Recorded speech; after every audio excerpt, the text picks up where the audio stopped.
Upo sa ulan. Upo Charlie, hubo-hubo lagi ka Char. Thank you Lord sa ating upo. Last harvest na po. Harvest ni Char. Ayasa kay wala tay. I like mahalin. Thank you Lord. So estimated 800 kilos lampas. 800 to 900. Thank you Lord sa ating upo. Upo nga rambol. Upo, talong, sili, duha ka sili.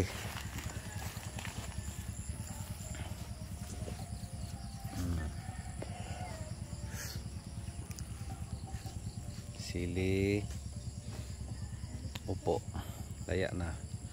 Doon na pa'y bunga. Talong.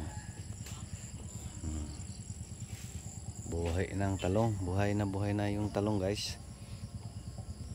Pakalakas ng ulan. May tubod doon sa kabila, sa ampalaya. Yan o, bumaha.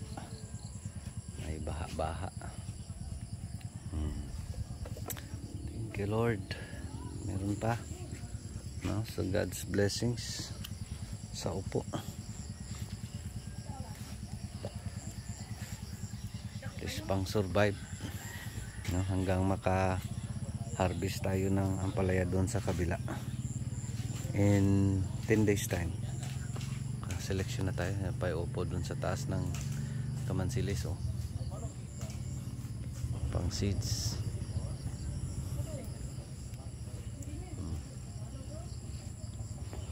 Libre to. Talong natin to malaki.